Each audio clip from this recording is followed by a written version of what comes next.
فلا هادي له أشهد أن لا إله إلا الله وحده لا شريك له وأشهد أن محمدا عبده ورسوله يقول ربنا تبارك وتعالى يا أيها الذين آمنوا اتقوا الله حق تقاته ولا تموتن إلا وأنتم مسلمون وقال يا أيها الذين آمنوا اتقوا الله وقولوا قولا سديدا يصلح لكم أعمالكم ويغفر لكم ذنوبكم ومن يطع الله ورسوله فقد فاز فوزا عظيما أما بعد فإن أصدق الحديث كتاب الله وخير الهدي هدي محمد صلى الله عليه وسلم وشر الأمور محدثاتها وكل محدثة بدعة وكل بدعة ضلالة وكل ضلالة في النار أيها الإخوة وأيتها الأحوات rahimani wa rahimakumullah.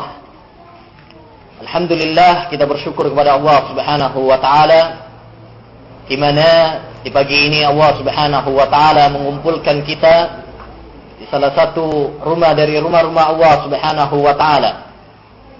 Ya. Guna menuntut ilmu. Dan Masya Allah, menuntut ilmu kita pada kali ini kembali kepada zaman salaf. Nah, tanpa listrik. Nah, ayyuhal ikhwah wa ayyatul akhwat rahimani wa rahimakumullah. Ad-da'wah ila Allah, dakwah kepada Allah Subhanahu wa taala. Dakwah mengajak manusia kepada agama Allah dan syariat Allah merupakan suatu amalan yang utama dan ibadah yang sangat mulia. Allah Subhanahu wa taala banyak memuji ibadah yang satu ini dan para pelakunya. Wa berfirman, "Wa man ahsanu qawlan mimman da'a ila Allah wa amila shalihan wa qala innani minal muslimin."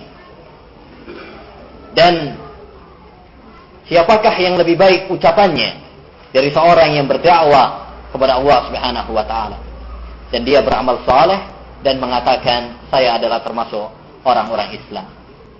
Dan Nabi sallallahu alaihi wasallam pernah mengatakan, la yahdiyallahu bika rajulan wahida khairun laka min khumrin na'am. Allah Subhanahu wa taala memberikan hidayah lewat sebab dirimu itu lebih baik daripada unta-unta merah yang merupakan harta yang paling mahal di bangsa Arab.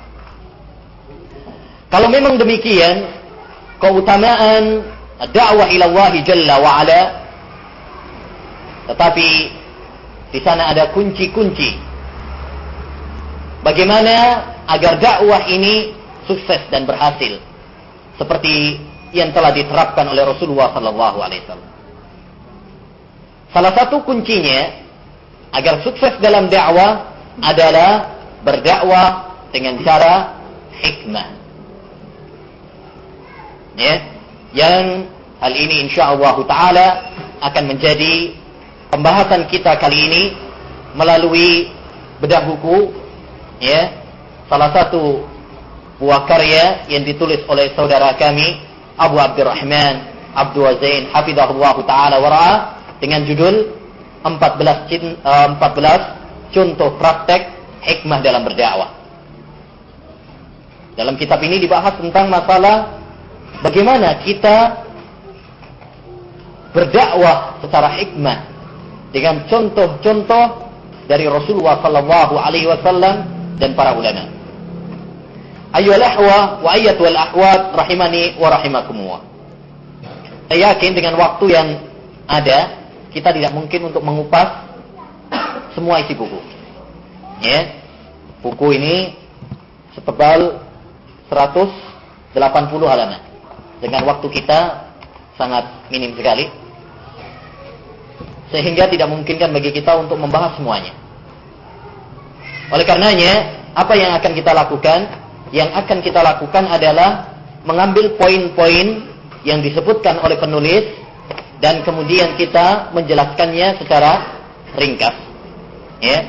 Dan bagi yang ingin untuk memperluas pembahasan, ya, maka bisa atau kami harapkan untuk membaca ulang apa yang terdapat di dalam kitab ini. Baiklah ayyuhal ikhwah rahimani wa rahimakumullah. Dakwah dengan hikmah atau hikmah dalam berdakwah ila Allah termasuk perintah Allah Subhanahu wa taala. Allah berfirman, "Ud'u ila sabili rabbika bil hikmah wal mau'izatil hasanah wajadilhum billati hiya ahsan." Berdakwahlah kepada Allah Subhanahu wa taala dengan cara hikmah dan mau'izah hasanah, dan berjidallah, berdebatlah dengan mereka dengan cara yang baik. Dalam ayat yang mulia ini Allah Subhanahu wa taala menegaskan agar kita berdakwah dengan hikmah. Ud'u ila sabili rabbika bil hikmah. Apa yang dimaksud dengan hikmah? Para ulama mengatakan bahwa kata hikmah memiliki dua makna. Makna yang pertama, hikmah bermakna sunnah Nabi sallallahu alaihi wasallam atau bermakna hadis, yaitu apabila diiringkan setelah Al-Qur'anul Karim. Seperti dalam firman Allah Subhanahu wa taala, "Huwa alladhi ba'atsa fil ummiyina rasulan minhum yatlu 'alaihim ayatihi wa yuzakkihim wa yu'allimuhumul kitaba wal hikmah." Dialah Allah Subhanahu wa taala yang mengutus kepada kalian seorang rasul, kepada mereka seorang rasul untuk mengajarkan ayat-ayat Al-Qur'an dan memberikan tazkiyah, pensucian kepada mereka. Ya. Wa yu'allimuhumul kitab, dan mengajarkan kepada mereka Al-Kitab, yaitu apa? Al-Qur'an. Wal hikmah, dan al-hikmah. Dalam ayat ini al-hikmah jatuh setelah Al-Kitab, yaitu Al-Qur'an. Maka maknanya adalah sunnah dengan kesepakatan para ulama, sebagaimana dikatakan oleh Imam Syafi'i rahimahullahu taala dalam kitabnya Ar-Risalah. Yang kedua, hikmah apabila disebut secara sendirian, yakni tidak dibarengkan bersama Al-Qur'an. Maka makna hikmah ketika dia disebut sendirian adalah tepat dalam ucapan, perbuatan, keyakinan, dan meletakkan sesuatu pada tempatnya. Inilah makna al-hikmah. Dan inilah yang akan menjadi pembahasan kita, yaitu dakwah dengan hikmah, yakni tepat, sesuai pada tempatnya dalam ucapan, perbuatan, dan keyakinan. Kita tepat, tidak gegabah, tidak tergesa-gesa, dan tidak meremehkan. Inilah yang akan menjadi pembahasan kita. Dan hikmah dalam dakwah ila Allah Jalla wa Ala dibangun di atas 3 pondasi. Yang pertama adalah al-ilm, ilmu. Dakwah harus dibangun di atas ilmu. Karena kalau dakwah tidak dibangun di atas ilmu, maka kerusakan lebih besar daripada manfaatnya. Oleh karenanya Allah Subhanahu wa taala mengatakan, "Qul hadhihi sabili ad'u ila Allah ala basira." Katakanlah, inilah jalanku, saya berdakwah kepada Allah Subhanahu wa taala di atas basira, di atas ilmu. Ya, yang amat disayangkan sekarang banyak para dai ila Allah Jalla wa Ala, mereka terjun dalam kencah dakwah tetapi bukan pada porsinya, tidak memiliki ilmu tetapi tampil dalam dakwah ila Allah Jalla wa Ala sehingga merusak lebih banyak daripada memperbaiki. Yang kedua adalah al-hilm. Ya, al-hilmu. Al-hilmu adalah bijaksana. Ya, bijaksana. Yang ketiga adalah al-ana. Ya, tidak tergesa-gesa. Hati-hati. Inilah 3 pilar di dalam hikmah ila Allah Jalla wa Ala. Seorang tidak dikatakan dia berdakwah dengan hikmah kalau tidak membangun dakwanya di atas 3 perkara ini. Kemudian, ayyuhal ikhwah rahimani wa rahimakumullah, perlu diketahui bahwa manusia dalam memahami hikmah dalam dakwah ila Allah Jalla wa Ala terbagi menjadi 3 golongan. Golongan yang pertama adalah golongan yang tidak mempedulikan sikap hikmah dalam dakwah ilallah. Mereka tergesa-gesa. Mereka ngawur di dalam berdakwah ilallah jalla wa'ala. Terutama, ayolah ikhwah, ya, terus terang, terutama yaitu bagi para ikhwan yang baru ngaji. Ya, baru ngaji, semangat 45, sehingga terkadang ya melakukan suatu perbuatan dakwah, mengingkari kemungkaran, ya, dan ini adalah satu hal yang bagus, tetapi mengingkari kemungkaran harus dengan cara yang bagus juga. Jangan sampai kita mengingkari kemungkaran dengan cara yang mungkar. Ya, baru ngaji misalkan langsung instruksi, ngancam bapaknya.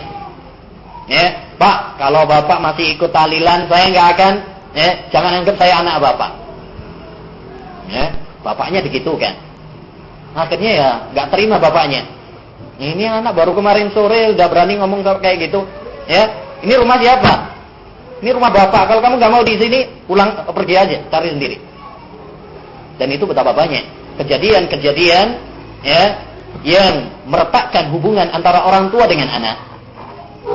Dan banyak ayolah ikhwah contoh-contoh dalam masalah ini. Yang mengingkari kemungkaran tanpa hikmah dalam dakwah ilallah jalla wa'ala, tanpa memperhatikan, tanpa kebijaksanaan. Dulu ada seorang ikhwan baru ngaji, akhirnya kemudian dia pulang nyuruh anak-anak kencing untuk ngencingi tempat kebid'ahan. Buru-buru aja masyarakat akhirnya kumpul ingin bunuh dia. Ya. Jadi ayyuhal ikhwah rahimani wa rahimakumullah, ad-da'wah ilallah harus dengan cara hikmah. Dan ada sebuah kisah menarik juga dalam masalah ini yang diceritakan oleh seorang kawan kami dulu di Afrika, seorang kawan dari Afrika pernah menceritakan suatu cerita yang lucu. Ada seorang ngaji, ya, mondok lah gitu, setahun. Terus setahun pulang langsung instruksi kepada bapaknya. Bapaknya adalah seorang sufi. Ya.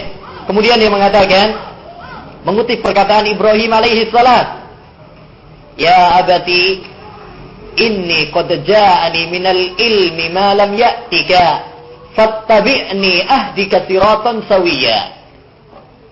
Wahai bapakku, mengutip perkataan Ibrahim. Wahai bapakku, ya, sesungguhnya telah datang kepadaku satu ilmu yang tidak sampai kepadamu. Yani saya memiliki ilmu yang tidak kamu miliki.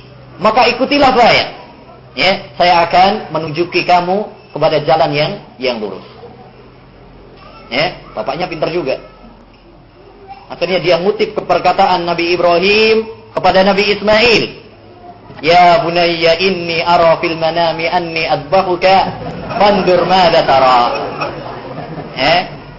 Wahai anakku, ya, saya lihat dalam mimpi, ya, saya disuruh untuk menyembelih kamu. Ya, fandur madza tara. Gimana pendapatmu? Baik, ini ayolah ikhwah golongan yang pertama, yaitu golongan yang tidak memperdulikan sikap hikmah dalam dakwah ilallah jalla wa ala. Golongan yang kedua adalah golongan yang gulung, berlebihan, terlalu longgar di dalam istilah hikmah, sehingga dia larut di dalam kesyirikan, larut dalam kebid'ahan, larut dalam kemaksiatan dengan dalih kita harus hikmah dalam dakwah. Ya, oleh karenanya tak aneh kita lihat ada sebagian dai, ya, ikut-ikutan dalam acara syirik, ikut-ikutan dalam acara bid'ah, ikut-ikutan musik ria. Ya, ketika ditanya kenapa kok ikutan seperti itu, jawabnya kita harus hikmah dalam dakwah. Ini kebalikan dari golongan yang pertama.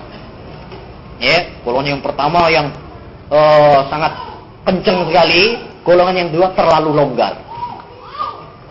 Golongan yang ketiga, inilah yang kita mohon kepada Allah Subhanahu wa taala agar kita dimasukkan, ya, termasuk dalam golongan yang ketiga ini, yaitu apa? Yaitu golongan yang pertengahan. Sebagaimana Allah Subhanahu wa taala berfirman, "Wa kadzalika ja'alnakum ummatan wasata." Demikianlah kami menjadikan kalian umat yang tengah-tengah.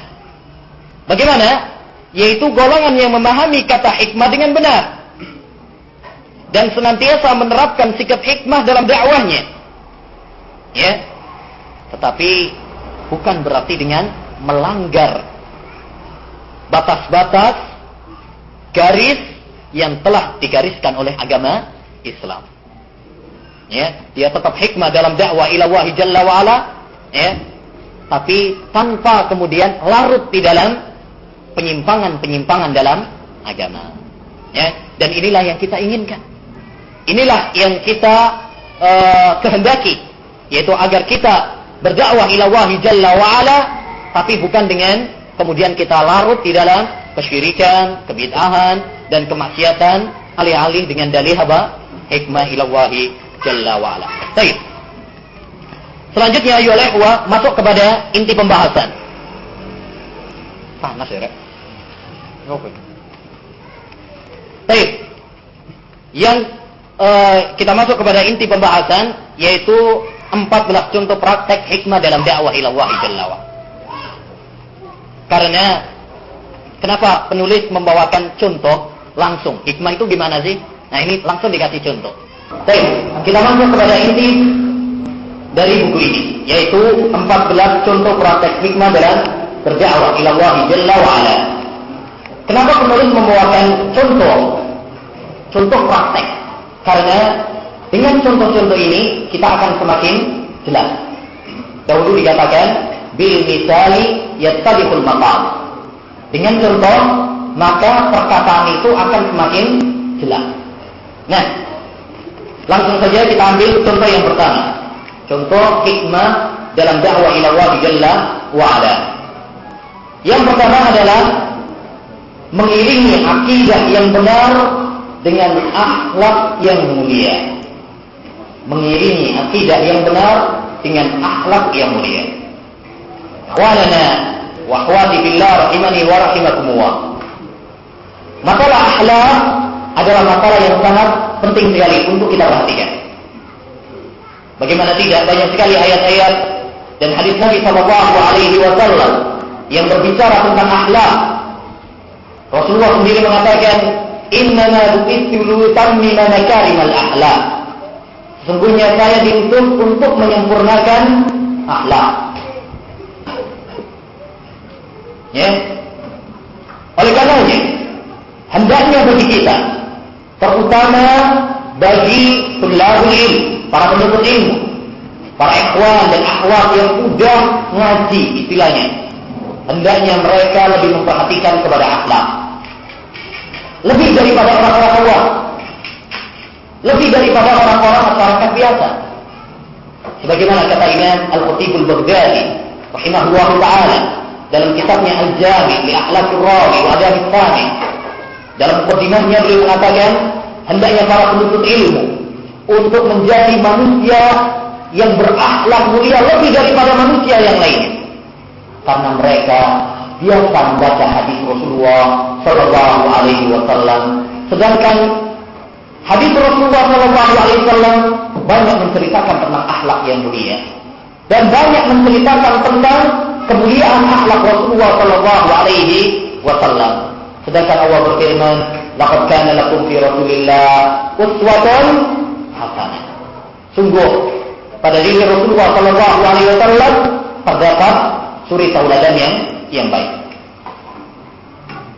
Ya, baik. Wal akhlak ayyul ikhwa, akhlak yang mulia memiliki peran yang sangat besar untuk menarik masyarakat, menarik manusia kepada agama Islam dan menarik mereka kepada dakwah dan manhaj salafi. Banyak contoh, di antaranya contoh yang diberikan oleh penulis. Contoh yang pertama adalah contoh bagaimana peran akhlak memasukkan manusia, ya, agar mereka masuk kepada agama Islam. Yaitu apa? Contoh tentang masuknya agama Islam ke bumi pertiwi ini, yaitu Indonesia. Penulis mengatakan di antara contohnya kekuatan akhlak dalam menarik simpati orang kafir sehingga mau memeluk agama Islam adalah sejarah masuknya Islam ke bumi Pertiwi.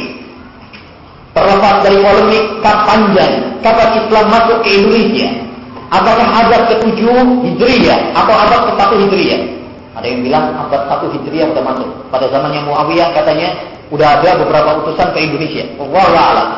Terlepas daripada perselisihan itu, ya, dia mengatakan para ahli sejarah yang berbicara tentang sejarah masuknya Islam ke Indonesia, mereka semuanya sepakat bahwa Islam masuk ke Indonesia bukan dengan kekerasan, bukan dengan pedang, bukan dengan jihad, tetapi dengan kekuatan akhlak.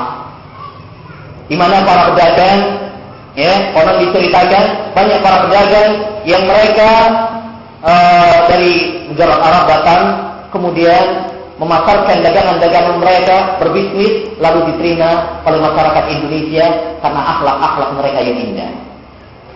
Ini ayat ikhwah, contoh praktek bagaimana akhlak memiliki peran yang sangat besar dalam menarik orang untuk masuk Islam.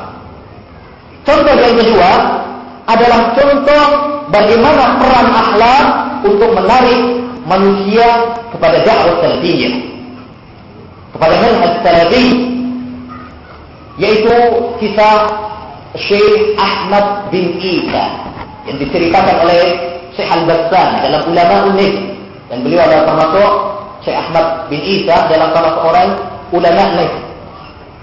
Diceritakan oleh Syekh Al-Bassan dalam kitabnya Ulama Unik bahwa Syekh Ahmad bin Isa memiliki bisnis kain, yang namanya juga ulama. Mereka juga manusia butuh kepada untuk maisha, kehidupan, untuk mengurusi keluarganya, anak-anaknya. Akhirnya dia dagang. Jadi pedagang kain. Dia bisnis kain dengan salah seorang sufi yang bernama Syekh Abdul Qadir Al-Insan. Baik. Selama bisnisnya, Syekh Ahmad bin Isa melakukan bisnis yang sangat ajaib.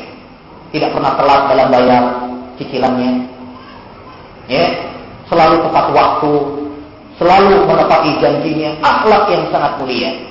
Sehingga Syekh Abdul Qadir Al-Insani, bosnya yang kainnya, dia mengatakan 40 tahun lamanya saya bisnis dengan manusia, tapi saya tidak mendapatkan orang yang lebih baik akhlaknya daripada engkau, wahai Wahabi. Disebutnya Wahabi, Ahmad bin Isa. 40 tahun lamanya saya berbisnis dengan manusia, tapi saya tidak mendapatkan orang yang lebih baik akhlaknya daripada kamu, wahai Wahabi. Ya, kayaknya isu-isu yang ditebarkan oleh orang-orang bahwa Wahabi itu begini dan begitu, kayaknya nggak benar ya. Masa orang yang akhlaknya seperti kamu yang bagus ini kemudian dituduh yang begitu-begitu, nggak cinta Rasul, nggak sholawat dan sebagainya, itu kayaknya nggak benar. Akhirnya diterangkan oleh Syekh Ahmad bin Isa, benar, ini ada ucapan yang dusta, ada dusta menadi, ini adalah tuduhan yang kotor, tuduhan yang dusta dan sebagainya. Sehingga setelah dialog dan debat yang cukup panjang, akhirnya Syekh Abdul Qadir Al-Insani menerima dakwah salafiyah. Bandingkan ini ya ikhwan dengan sebagian ikhwan kita yang udah ngaji, ya, dalam berbisnis, utang gampang tapi susah bayarnya, sering telat, ya kan? Sehingga ada sebagian omongan gak enak dari sebagian masyarakat yang mengatakan lebih baik bisnis sama orang umum daripada bisnis sama ikhwan-ikhwan muda ngaji. Ainal akhlak?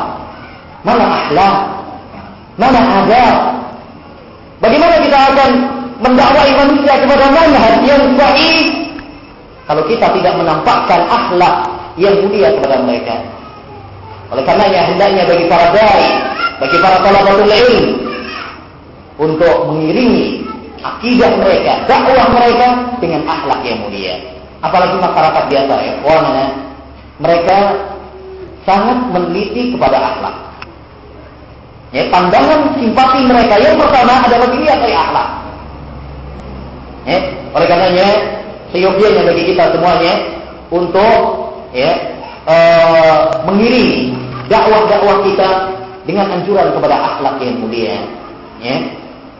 Nah, contoh yang kedua, berbuka bangkit, menebarkan kalam dan menunaikan hak-hak sesama muslim, walaupun mereka memiliki penyimpangan, selama metode hajar belum layak diterapkan. Ini adalah termasuk hikmah dalam dakwah ila Allah Jalla, yaitu engkau menyebarkan senyuman, menebarkan salam, menunaikan hak-hak sesama muslim. Rasulullah sallallahu alaihi wasallam menekankan, tabassumuka li akhik sadaqah. Senyummu kepada saudaramu sesama muslim adalah sedekah. Ini adalah akhlak. Ini adalah perintah dari Nabi sallallahu alaihi wasallam, anjuran dari Nabi sallallahu alaihi wasallam. Jangan kemudian dibalik. Ya, sebagian ikhwan kalau udah ngaji sama masyarakat, kemudian kalau ketemu malah ada mencucu bahasanya. Apa? Serem. Ya, enggak menyapa, tidak menebarkan salam kepada mereka, sehingga dalam pandangan mereka ini masyarakat enggak pantas. Ya, muak melihat mereka. Ya, bilangkan seperti itu. Walaupun mereka memiliki penyimpangan, walaupun mereka terjatuh di dalam kesalahan, tapi mereka memiliki hak muslim. Bukankah Rasulullah sallallahu alaihi wasallam menyatakan, hakul muslimi 'alal muslimi sitt? Hak seorang muslim terhadap muslim lainnya ada 6. Kalau mereka muslim, berarti mereka masuk dalam hal ini. Akan tetapi, dalam pergaulan kita dengan masyarakat, perlu kita teliti di sini. Maksudnya seperti ini bukan berarti kemudian kita semuanya bergaul dengan masyarakat walaupun di alim bid'ah. Ini juga jangan dipahami seperti ini. Kita bergaul dengan masyarakat, ya, seperti yang diterapkan oleh Rasulullah sallallahu alaihi wasallam. Selama mereka muslim, maka mereka mendapatkan hak untuk kita tebarkan salam kepada mereka, mendapatkan hak untuk kita senyum kepada mereka, mendapatkan hak kalau mereka sakit kita jenguk dan sebagainya. Tetapi untuk menjadikan teman karib, menjadikan mereka sebagai teman dekat, ya, maka pilihlah teman dekat yang bermanfaat bagi agama kita. Kalau hanya sekedar ketemu salam, tidak ada masalah. Tapi kalau misalnya menjadi dekat dalam agama dan sebagainya, ini perlu pilih-pilih. Ya, kenapa? Karena Nabi Shallallahu Alaihi Wasallam bersabda, "Al-mar'u ala dini khalilih." Seorang itu berdasarkan teman karibnya. Ya, falyanzur ahadukum man yukhalil. Hendaknya seorang melihat kepada siapakah dia berteman. Ini berteman karib. Jadi ini ikhwan harus dibedakan antara tatkala kita bergaul, tatkala kita bermasyarakat. Sekedar bermasyarakat secara umum, berikan hak secara umum. Ya, berikan hak secara umum. Selama mereka muslim, mereka mendapatkan hak.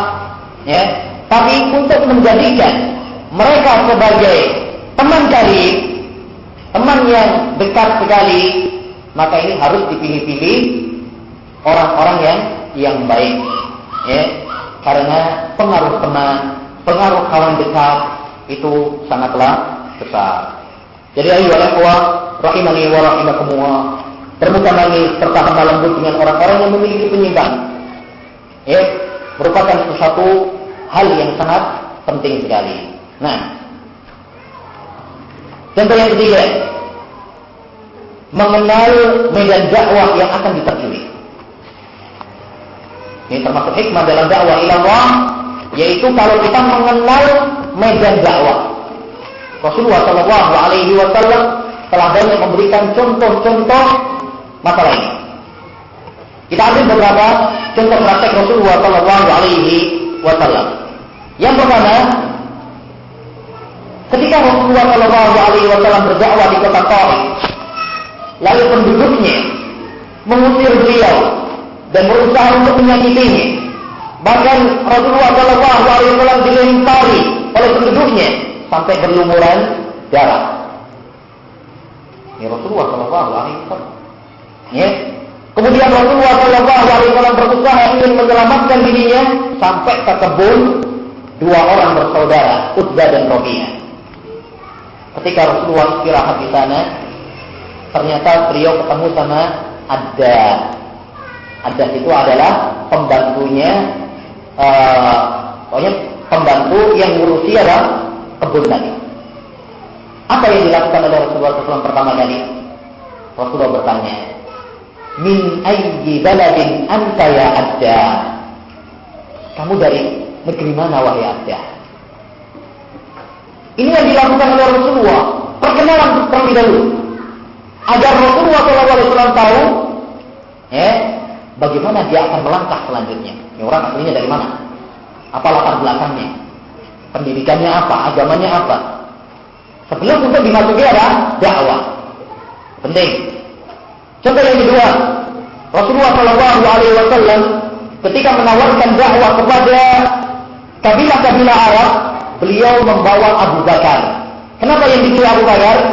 Karena Abu Bakar itu adalah seorang sahabat yang pintar masalah nasab. Oh, ini dari keluarga ini, nasabnya ini. Tahu? Abu Bakar Siddiq radhiyallahu anhu. Dan orang Arab paling perhatian masalah nasab. Kabilah-kabilah itu mereka perhatian. Nah, ketika Rasulullah SAW berdakwah, beliau ngajak Abu Bakar supaya diperkenalkan. Tujuannya apa?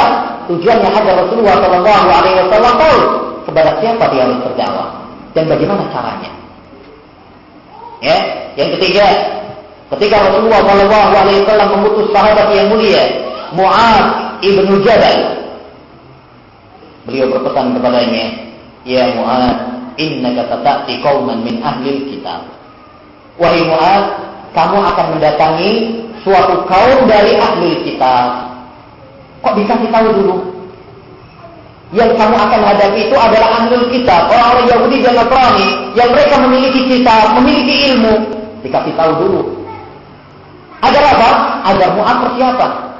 Yang kamu hadapi ini bukan orang sembarangan loh. Ini orang-orang yang berilmu. Mungkin mereka akan mendebatmu, sehingga persiapan. Kan gitu. Jadi kenapa kita perlu mengenal medan dakwah? Agar kita bisa menempatkan posisi pada tempatnya masing-masing. Karena orang itu beda-beda, masyarakat itu beda-beda, adat istiadat berbeda, kemudian latar belakang berbeda, tingkat pendidikan berbeda. Makanya anak kalau misalkan diminta untuk ngaji di satu tempat, biasanya saya tanya dulu, masyarakatnya yang hadir nanti orang awam, masyarakat biasa, atau teman-teman yang udah lama ngaji? Itu perlu. Sehingga apa? Sehingga materi yang akan diberikan pun berbeda. Kalau ini yang masih awal, jangan langsung masih awal, bukan langsung dibahas tentang masalah musik atau rokok atau yang lain. Tauhid belum kenal, langsung dibahas rokok, musik. Oh, itu enggak ngaji lagi. Jadi perlu, ayolah rahimani wa rahimakumullah, kita mengenal medan dakwah. Medan dakwah agar kita bisa memposisikan, meletakkan sesuatu pada tempatnya. Baik. Di antara praktek-praktek tentang kaidah ini disebutkan oleh penulis beberapa masalah. Yang pertama, cara praktik mengajar kitab untuk orang awam. Artinya begini, kalau kita ngajar masyarakat biasa, jangan disamakan dengan ngajar para santri. Jangan disamakan dengan santri. Misalkan orang ngajar kitab Al-Usul Salasah, kalau yang diajar santri mungkin diperinci satu persatu. I'lam rahimakallah, i'lam tufi'il amr. Dari fa'ala yang aluh. Dan ini menunjukkan wajib. Diperinci satu persatu. Mungkin saya kemarin ngajar Al-Usul Salasah setahun baru selesai. Tahun baru selesai. Itu ngajar kepada apa? Santri. Kalau ngajar kepada orang awam, jangan disamakan, jangan diperinci seperti itu. Malah bulat. Mungkin hatam tapi nggak paham. Ya? Apa ini belajar kok? Kadang ke nahwu, kadang ke sorof, apalagi bahasa Arab. Bagaimana?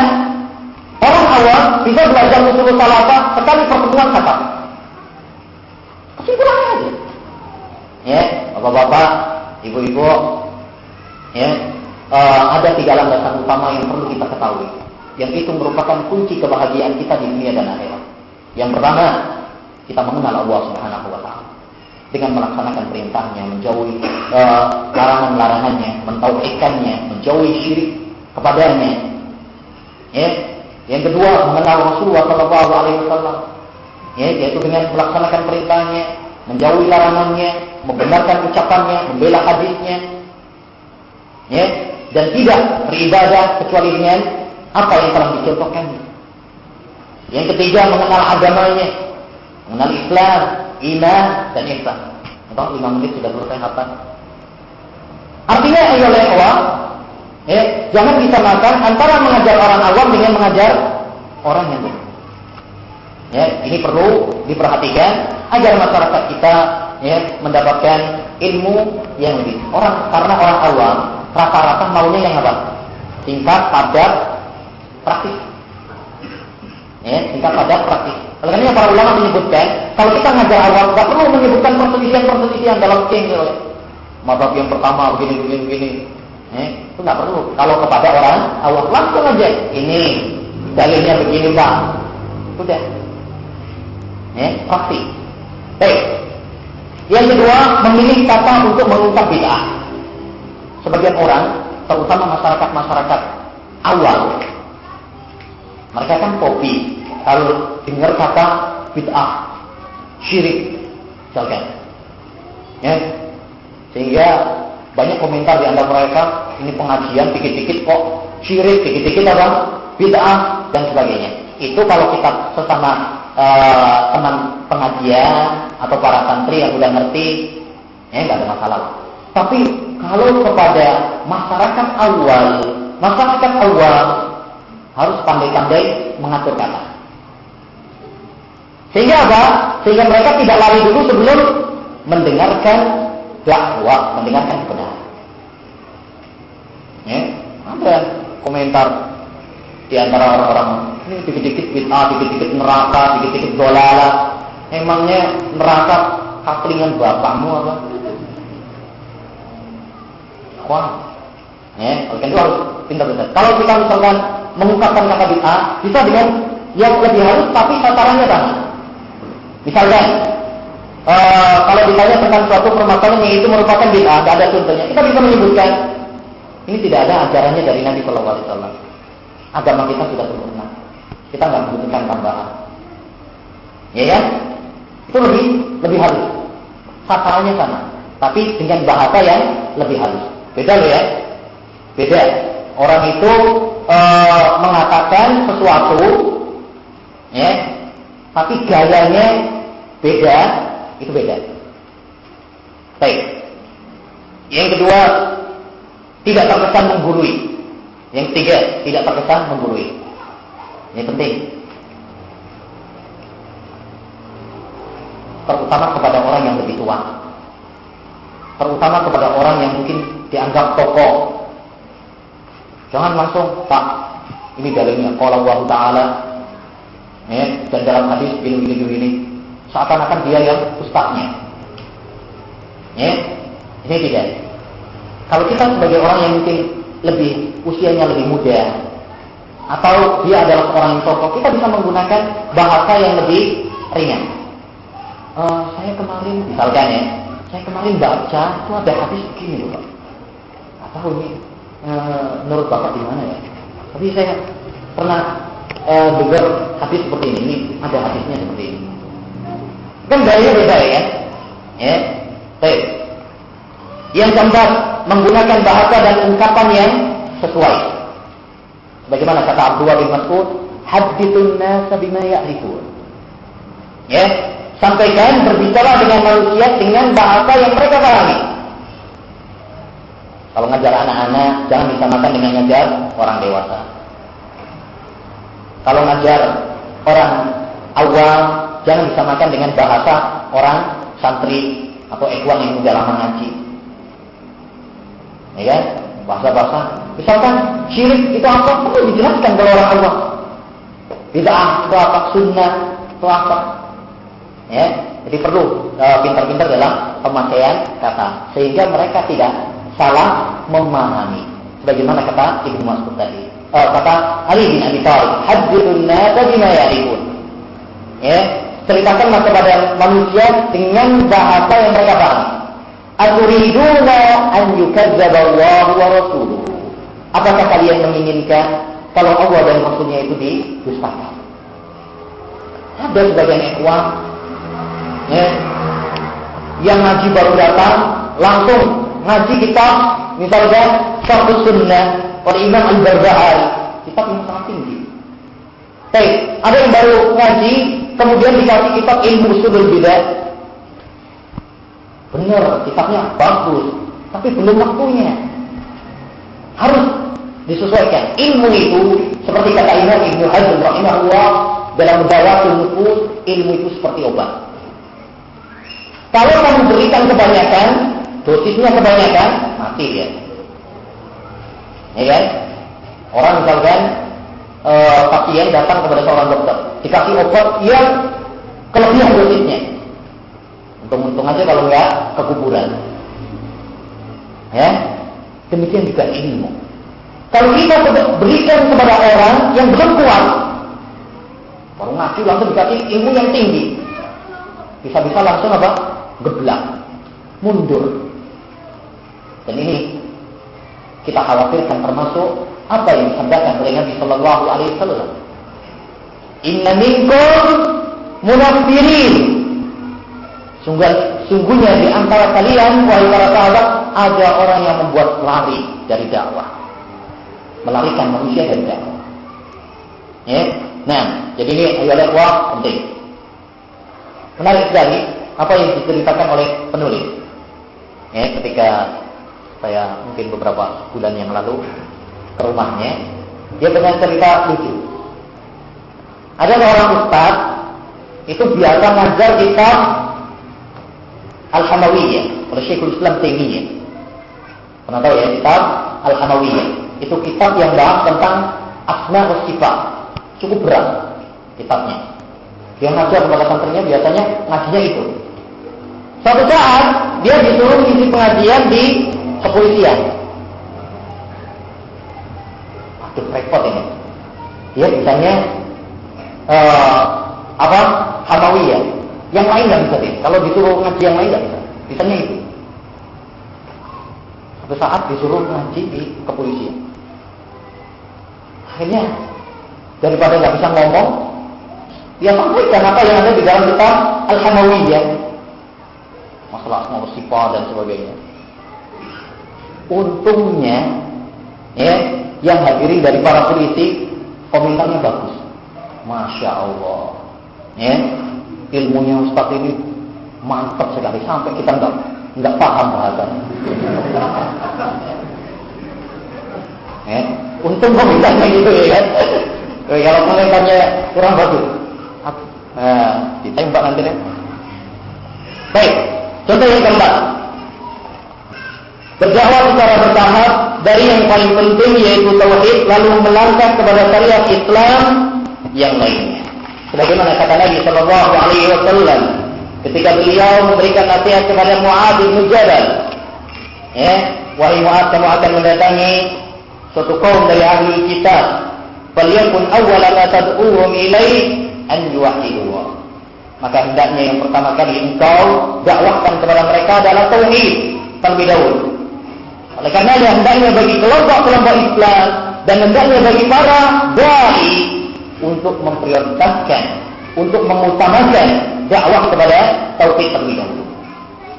Karena orang kalau sudah mentauhidkan Allah Subhanahu wa taala, kalau dia sudah tunduk pasrah kepada hukum Allah Subhanahu wa taala, hukum-hukum yang lainnya gampang. Kalau dia sudah tunduk patuh kepada Quran, hadis, dikasih masalah apa saja menerima dia. Masih dikasih masalah jenggot menerima. Karena dia sudah kena, pondasinya sudah ada. Yang penting sudah ada Qurannya, ada hadisnya. Mau dikasih masalah isbal, mau dikasih masalah rokok, dia akan menerima. Kenapa? Karena pondasinya sudah ada. Oleh karenanya, kenapa para nabi mereka selalu mengutamakan dakwah kepada tauhid? Karena ini intinya, kuncinya di sini. Kalau orang belum kena kuncinya, gimana akan terbuka sebuah pintu? Nah, jadi ini ayo ikhwan rahimani wa rahimakumullah. Hendaknya kita mendakwakan prioritas dakwah kepada tauhid sebelum yang lainnya. sebelum yang lainnya. Dan hendaknya bagi para dai ila Allah Jalla wa Ala kreatif di dalam dakwah. Artinya, dakwah kepada tauhid bukan hanya sekedar atau harus dengan ngaji kitab tauhid. Nih Pak. Jadi nggak harus ngaji tauhid itu dengan kitab misalkan Al-Usul Salasah oleh Syekh Muhammad bin Abdul Wahab misalkan. Nggak harus. Bisa kalau tahu namanya aja udah apa? Udah kabur duluan. Wah ini Wahabi udah. Nah ini itu. Atau kitab tauhid atau yang lainnya. Oh ini kitab-kitabnya dari Saudi ini. Wah ini paham Wahabi yang didoktrinkan oleh kiai-kiai kita ini. Sesat ini. Nah, kita bisa lebih kreatif. Bisa juga dengan apa? Dengan mengajarkan Al-Quran. Mengajar tauhid dengan lewat Al-Quran. Misalkan kita ngaji tafsir Al-Quran. Pilih misalkan tafsir Ibnu Katsir. Ya, ulamanya mazhab Syafi'i. Imam Ibnu Katsir. Kalau ngaji Al-Quran siapa sih yang nggak mau? Ya, coba semuanya akan menerima Al-Quran itu sebagai pegangan umat Islam. Terima semuanya. Di sela-sela pembahasan tentang Al-Quran banyak yang berbicara tentang tauhid. Ketika misalkan menafsirkan iyyaka na'budu wa iyyaka nasta'in, hanya kepada Engkau kami beribadah dan hanya kepada Engkau kami minta pertolongan, bisa dimasukkan tauhid. Ayat ini menunjukkan kepada kita harus beribadah hanya kepada Allah semata. Bisa juga lewat hadis. Ngaji misalkan Al-Arba'in Nawawi. Kebetulan penulisnya juga bermadzhab Syafi'i. Imam An-Nawawi rahimahullah ta'ala. Di sela-sela hadis misalkan tentang bunyal Islam, ala khams tentang Islam itu bagaimana? Kita bisa memasukkan tauhid. Intinya ya ikhwah, tauhid itu tidak terbatas dalam kitab-kitab tauhid saja. Bisa kita masuk lewat kitab tafsir Al-Quran. Kita bisa lewat hadis, bisa yang lainnya. Bahkan masalah akhlak pun bisa. Masalah adab. Tapi membahas masalah adab, memohon kepada Allah, istighfar, bisa dimasukkan kepada apa? Masalah tauhid. Baik. Ini ayo ikhwah, masalah yang sangat penting sekali. Penulis memberikan kisah-kisah menarik dari para ulama rahimahullah ta'ala yang mereka menerapkan praktek-praktek tadi. Ada yang mengajarkan lewat Al-Quran. Akhirnya satu desa mendapatkan hidayah semuanya. Ada yang mengajarkan tauhid lewat hadis seperti Syekh Muqbil bin Hadi di Yaman. Sehingga banyak penduduk di Yaman menerima dakwah Ahlus Sunnah wal Jamaah dengan sebab hal itu. Baik. Selanjutnya contoh kelima. Mengutip perkataan ulama Ahlus Sunnah yang dikenal baik masyarakat luas, serta menghindari penyebutan nama ulama tertentu pada sebuah komunitas yang fobi dengan nama-nama tersebut. Ulang, contoh yang kelima, termasuk hikmah dalam dakwah adalah mengutip perkataan ulama Ahlus Sunnah yang dikenal baik masyarakat luas. Seperti misalkan Imam Syafi'i. Siapa sih yang nggak kenal Imam Syafi'i? Bahkan mayoritas penduduk Indonesia ini kan bermadzhab Syafi'i. Tak kenal semua. Baik. Setelah kita nukilkan dalil-dalil Al-Quran, hadis, kita tambahkan ucapan Imam Syafi'i. Mantap itu. Mantap. Dan yang sangat disayangkan, ayo ikhwah, sekarang itu banyak ucapan-ucapan Imam Syafi'i atau banyak ucapan ulama-ulama mazhab Syafi'i yang begitu bagus tapi tidak pernah dinukil. Ini adalah satu kekurangan. Bahkan ada sebagian orang yang sengaja menyembunyikan. Seandainya perkataan-perkataan Imam Syafi'i itu diangkat, maka itu insya Allah akan banyak memberikan manfaat. Karena orang sudah senang betul, senang duluan. Senang duluan. Berbeda kalau misalkan baru pertama kita nukilkan berkata Syekhul Islam Ibnu Taimiyah atau berkata Syekh Muhammad bin Abdul Wahab. Wah, kita lari duluan. Jadi cari ulama-ulama yang sudah sudah disenangi oleh masyarakat. Adapun kalau sesama ikhwan sendiri atau sama para santri yang ngaji, sebutkan Ibnu Taimiyah atau Syekh Muhammad bin Abdul Wahhab atau Syekh Al-Albani atau Syekh bin Baz, itu terserah kita. Tapi maksud kita di sini adalah kalau kita berhadapan dengan masyarakat yang memang hobi dengan nama-nama ulama tersebut. Nah,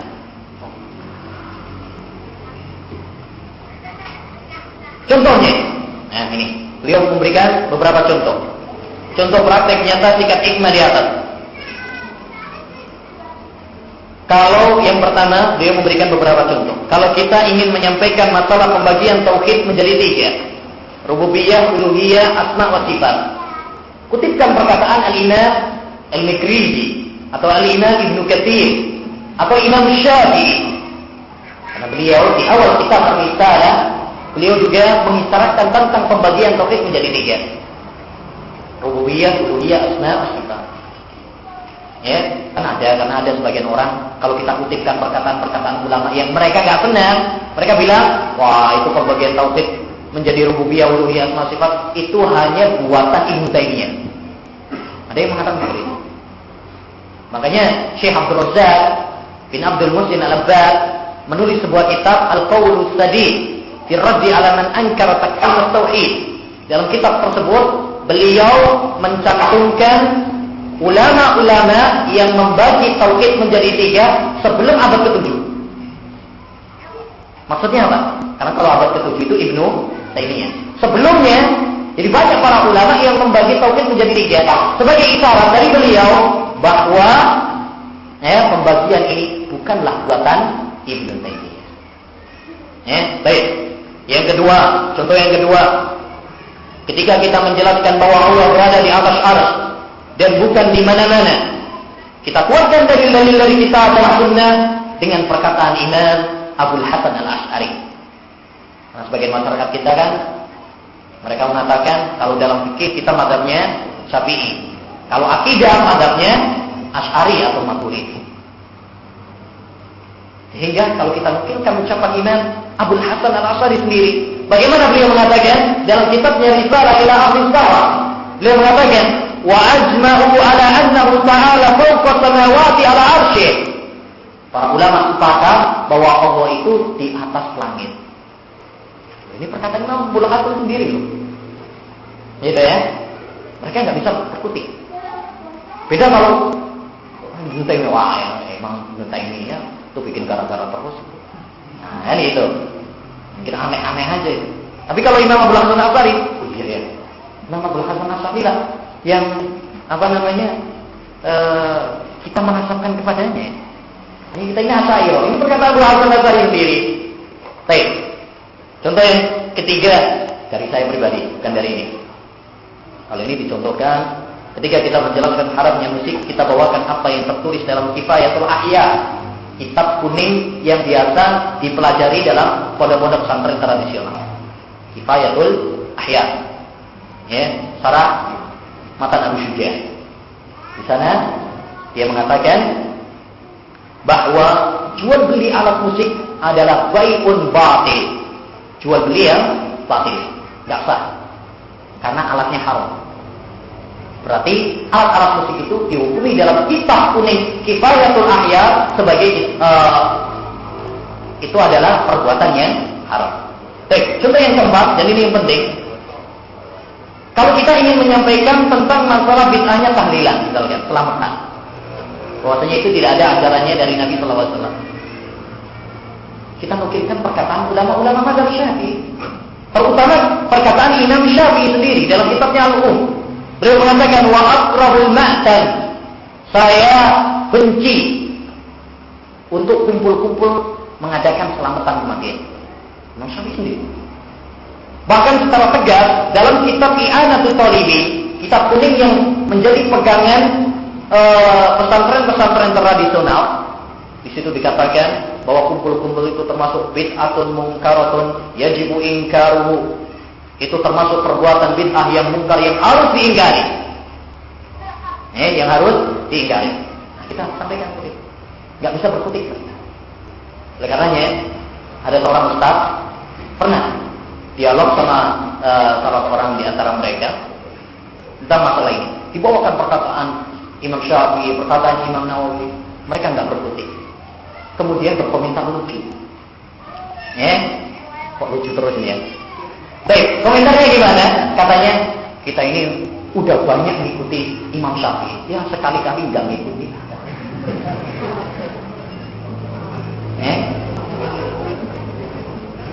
Kita ini udah banyak mengikuti Imam Syafi'i, kata. Ya, sekali-kali dalam masalah ini kita nggak mengikuti. Astagfirullah. Kalau seperti ini kan ini hujah yang lemah, dia ngakui ya begitu. Cuma kalau dibawakan yang lain, mungkin dia bisa berdebat lagi. Tapi kalau dibawakan perkataan-perkataan seperti ini, dia nggak bisa berdebat. Ini ya ikhwan rahimani wa rahimakumullah, termasuk praktek hikmah dalam dakwah ila Allah Jalla wa Ala. Kayaknya nggak perlu istirahat, kita sudah makan 1 jam begitu. Baik, contoh yang ke-6. Tuh, baru ke-6 ini. Kan kira 14 itu, baru ke-6. Menyampaikan dakwah kepada umat serta beramal ma'ruf secara lemah lembut. Allah Subhanahu wa taala berfirman, tatkala memerintahkan Nabi Musa dan Nabi Harun kepada siapa? Tatkala berdakwah kepada Firaun. Faqula lahu qawlan layyinan la'allahu yatadakkaru aw yakhsha. Berbicara kalian berdua kepadanya dengan kata-kata yang lemah lembut. Allahu Akbar. Kepada siapa? Kepada Fir'aun. Yang Allah Subhanahu wa taala tahu bahwa Fir'aun akan menolak dakwah dan nasihat ini. Bagaimana dengan orang yang kita tidak tahu apakah dia akan menerima dakwah kita ataukah akan menolaknya? Kita tidak tahu. Allah kan tahu nih, Fir'aun itu nggak akan menerima nasihat, tapi tetap diperintahkan agar berdakwah kepada Fir'aun dengan lemah lembut. Bagaimana dengan orang-orang yang kita tidak tahu? Apakah dia akan menerima ataukah tidak? Diceritakan bahwa suatu hari ada seorang menemui Harun Ar-Rasyid, lalu mengatakan, wahai Harun, tahanlah, saya akan menasehatimu dengan kata-kata. Tolong sabar ya.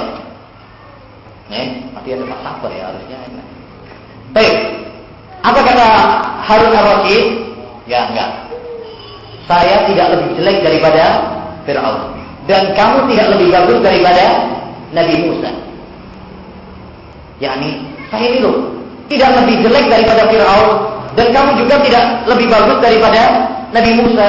Padahal Allah Subhanahu wa taala memerintahkan Musa kepada orang yang paling jelek tetap untuk lemah lembut. Bagaimana kamu akan mendakwai saya dengan kata-kata yang kasar? Nah, jadi ayo ikhwan rahimani wa rahimakumullah, dalam dakwah perlu dengan lemah lembut.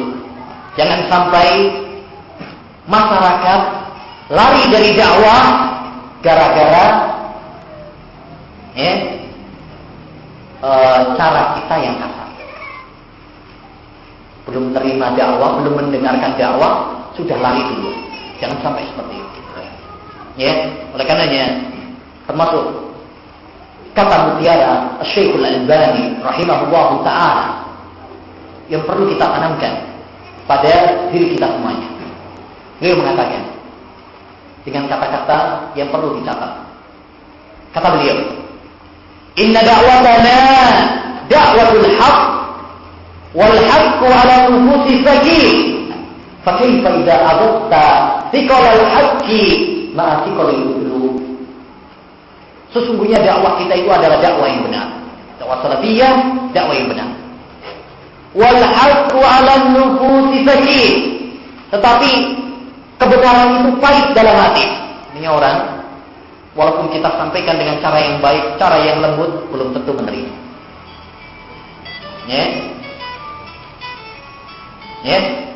Fa kaifa idza adabta thiqalal haqqi ma'a thiqalil uslub. Bagaimana kamu tambahkan lagi beratnya menerima kebenaran ini dengan beratnya cara kita menyampaikan. Baik. Jadi ini ayolah buat rahimani wa rahimakumullah yang perlu kita tanamkan. Syekh Rabi' bin Hadi Al-Madkhali mengingatkan dan menasihatkan kepada kaum salafiyyin. Dia mengatakan, dengan perkataan yang bagus juga. Dan kita sudah menyaksikan bahwa sikap keras telah menghancurkan dakwah salafiyah serta mencabik-cabik barisan salafiyin, maka aku nasihatkan, berlemah lembutlah kalian, bersikaplah penyayang, bersaudaralah kalian, saling mengasihilah kalian. Sikap keras itu tidaklah berbalik diterapkan di antara sesama ahlu sunnah. Mereka telah meninggalkan ahlul bid'ah, lalu menyerang ahlu sunnah dengan sikap yang keras yang menghancurkan. Yakni ada sebagian orang yang kalau kepada ahlu sunnah dia keras, lebih keras daripada kerasnya mereka kepada ahlul bid'ah. Ini adalah satu hal yang terbalik. Hendaknya bagi ahlu sunnah wal jamaah untuk saling menyayangi di antara mereka, bersikap lemah lembut sama mereka. Terlebih pada zaman kita sekarang, ayyuhal ikhwah, di satu zaman di mana para ahli sunnah wal jamaah mereka sangat ghuraba, asing di tengah-tengah masyarakatnya, di tengah keluarganya, di tempat kerjanya. Lantas pantaskah kita dengan sedikit jumlah kita lalu kita bersikap keras terhadap sesama, bercerai-berai di antara kita sesama? Semoga Allah Subhanahu wa taala merahmati Al-Imam Al-Hasan Al-Basri tatkala mengatakan, ya ahlas sunnah tarahamu fima bainakum fa innakum aqallun nas. Wahai ahlus sunnah, hendaknya kalian saling menyayangi sesama kalian karena kalian adalah orang yang paling sedikit jumlahnya. Baik. Suatu kisah menarik dalam masalah lemah lembut dalam dakwah ini adalah apa yang diceritakan oleh Syekh Ibnu Utsaimin rahimahullah taala. Dan ini beliau bercerita tentang gurunya Syekh Abdurrahman As-Sa'di. Dia bercerita bahwa dahulu ada seorang pemuda yang amat semangat untuk beramal ma'ruf nahi munkar. Satu saat di sore hari dia mendapatkan seorang pengembala unta sedang mengembalanya sambil nyanyi biar semangat. Ketika itu adzan dan maghrib, tetap aja dia itu nyanyi. Akhirnya diingatkan dengan cara yang kasar. Ini orang itu gak mublis. Akhirnya pemuda itu datang kepada seorang syekh, seorang ulama. Dan yang dimaksud adalah Syekh Abdurrahman As-Sa'di. Akhirnya seorang alim tadi gak percaya. Gak percaya ada seorang muslim kok diajak sholat gak mau. Akhirnya dia ke sana, kemudian menyampaikan dengan lemah lembut, ya akhi, ini kita sudah dipanggil oleh Allah Subhanahu wa taala untuk melaksanakan sholat. Yuk kita sholat bareng. Dengan kata-kata yang lembut. Loh kok ya mau? Langsung wudu sholat bareng sama alim tersebut. Akhirnya pemuda tadi kok bengong. Loh kok sama saya tadi kok nggak mau? Sekarang kok mau sama Syekh? Apa resepnya? Apa kuncinya? Karena yang pertama dengan cara yang kasar, yang kedua dengan cara yang lembut. Nah, contoh yang ketujuh, menarik simpati orang yang ditokohkan atau pejabat setempat yang memiliki kedudukan di hati masyarakat. Ini penting. Di antara praktek hikmah dalam dakwah ila Allah Jalla wa Ala, yaitu kita menarik simpati orang-orang yang ditokohkan. Dari para tokoh, kepala desa, kecamatan, pokoknya orang-orang yang memiliki tokoh nama atau jabatan. Ini perlu. Bukankah Allah Subhanahu wa taala memerintahkan kepada Musa dan Harun untuk mendakwai Fir'aun? Kenapa diputuskan Fir'aun? Karena Fir'aun dialah yang raja Mesir waktu itu. Sehingga diharapkan dengan Islamnya dia, dengan kalau Fir'aun bisa masuk kepada ajarannya Nabi Musa alaihissalam, diharapkan banyak sekali nanti orang-orang yang akan menerima ajarannya Nabi Musa alaihissalam. Demikian juga kita lihat Rasulullah SAW. Beliau konsentrasi penuh, banyak bersemangat untuk mendakwai para tokoh, para pejabat, orang-orang yang memiliki petinggi, jabatan yang tinggi. Beliau semangat untuk mendakwai Umamah, beliau bersemangat untuk mendakwai Abu Sufyan, beliau bersemangat untuk mendakwai pamannya dan sebagainya. Beliau menulis surat kepada para raja. Apa tujuan di balik itu? Tujuan di balik itu adalah bukan jabatan, bukan dunia. Tetapi balik itu adalah ada tujuan yang menarik. Yang kita harapkan kalau orang-orang yang memiliki jabatan atau memiliki nama tersebut, dia menerima dakwah yang benar, maka diharapkan para pengikutnya, masyarakat biasa, banyak yang mengikut kepada, karena orang itu kan kadang ikut kepada apa? Pemimpinnya. Pepatah bilang, ekor ikan itu ngikut kepada kepalanya. Kalau kepalanya udah dipegang, ekornya ikut. Nah, dan ini nyata. Teman-teman kita di Lombok menceritakan, tatkala ada tuan guru di sana, kiai lah gitu ya, bilang, tuan guru di sana, ada beberapa yang sudah menerima dakwah, akhirnya banyak sekarang di sana yang menerima dakwah. Sehingga kalau lagi ada kajian gitu, mungkin satu alun-alun penuh. Padahal dulu jarang sekali ya. Jadi ini ayolah wa rahimani wa rahimakumullah. Oleh karenanya Nabi Shallallahu Alaihi Wasallam mengatakan dalam sebuah hadisnya, "Lau amana bi asrafin minal yahud, la amana al-yahud." Seandainya 10 orang dari Yahudi beriman kepadaku, niscaya mungkin orang Yahudi akan beriman semuanya. Yakni kata Al-Hafidz, 10 orang tersebut kelihatannya yaitu tokoh-tokoh mereka. Tokoh-tokoh mereka. Di antara bentuk misalkan yang bisa kita lakukan pendekatan kepada mereka, misalkan seperti tadi ya, melakukan mengundang mereka ya untuk mengikuti pengajian. Yang penting minimal mereka mengetahui hakikat dakwah kita. Ya, biar nanti nggak dibilang teroris lah. Ya kan? Penting. Siapa tahu nanti ada tuduhan, oh dari masyarakat itu pondok teroris itu. Jadi kan Pak Camatnya, oh enggak, saya kemarin hadir di situ, malah membongkar akar teroris. Nah, penting kan? Ya, minimal seperti itu. Baik. Di antara bentuk yang lainnya juga kita memberikan hadiah kepada mereka. Ya, memberikan hadiah kepada mereka. Kalau kita datang dari satu bepergian, kita datang kepada mereka. Kasih apa? Hadiah, minyak wangi atau buku atau yang lain. Sebagaimana kata Nabi Sallallahu Alaihi Wasallam, tahadu.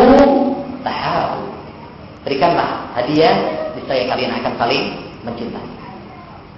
Ya, jangan seperti sebagian orang, sebagian ikhwan baru dia membuka lahan dakwah di suatu desanya, pertama kali yang dia lakukan adalah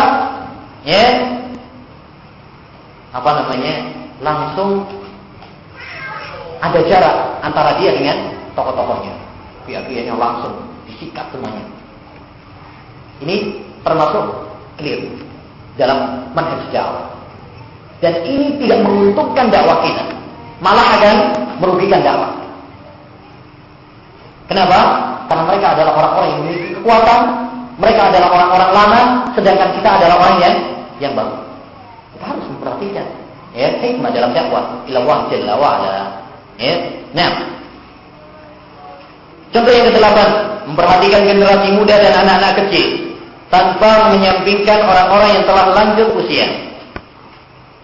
Ini juga penting, perhatian kepada anak-anak, kepada generasi muda, karena mereka lah yang akan meneruskan estafet dakwah ini. Oleh karena Nabi Shallallahu Alaihi Wasallam perhatikan kepada anak-anak. Ya bulan, sambillah, wahai anak kecil, kalau kamu makan bacalah bismillah, wa qul bi yaminik, makanlah dengan kaki. Ajar, sejak anak kecil, sejak kecil diajarkan, dididik. Kalau kita misalkan ketika berziarah kepada suatu tempat, kepada keluarga, coba antum nyapa kepada anak-anak. Gimana kabarnya? Sudah berapa? Sudah kelas berapa? Itu menyenangkan anaknya, menyenangkan juga keluarganya. Simpatisan kepada dengan akhlak yang mulia. Baik. Syekh Muqbil bin Hadi Al-Wadi, orang ulama Yaman, diceritakan bahwa termasuk keberhasilan dakwah beliau adalah di awal-awal dakwah beliau itu ngajari anak-anak ngaji. Awal datang ke Yaman, beliau yang dia lakukan adalah ngajar anak-anak TPA. Kalau kita kayak TPA gitu ya, ngajar ngaji. Itu pertamanya, kemudian berkembang dan seterusnya. Jadi perhatian seperti ini adalah sangat penting sekali. Tentunya dengan bahasa yang sesuai dengan mereka, seperti yang telah kita singgung. Hadis sunnah tapi mayarifu.